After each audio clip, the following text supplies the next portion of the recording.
Under a dark sky, Shands and his young friends stand before abandoned buildings covered in tangled vines.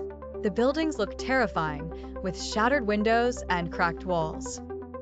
The children are scared as shadows creep on the eroded walls, and it seems like an eye is watching them from the distant darkness. As they enter the first abandoned building, they hear a rustling noise coming from one of the dark rooms. Their hearts skip a beat, but Shands bravely leads them towards the source of the sound. The walls are covered with strange drawings and incomprehensible words. The air is filled with the smell of mold and death. The children wander through the old corridors of the building, feeling a strange presence following them. Shands' flashlight falls on an ancient floor, revealing unnatural footprints as if they belong to a giant person or another creature. In one of the large rooms, the children find a large dusty mirror. When Shands looks into the mirror, he sees his reflection distorted and shadowed. Suddenly, the mirror pulses with life, and a dark face appears, glaring at them angrily. One of Shands' friends hears a whisper calling his name from the darkness. As the other child tries to ignore the sound, he feels a cold hand gripping his wrist. They all cry out in terror, trying to find their suddenly missing friend. Shands and his friends wander into an underground floor.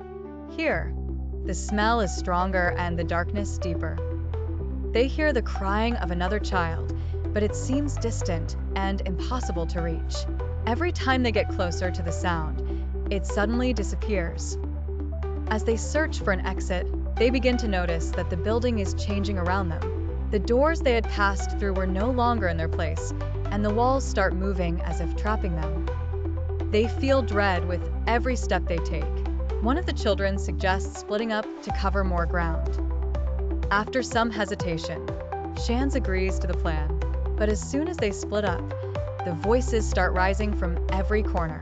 Mocking laughs and screams come from nowhere, making them wish they had stayed together. Shands finds himself in a dark room with only an old wooden chair in the center. He slowly sits on the chair, only to find himself suddenly shackled with cold chains. He tries to break free, but the cuffs tighten the more he struggles. One friend sees an old picture on the wall of a group of children dressed in old clothes, but something eerie is in the photo. The faces are distorted as if the children had suffered something horrific.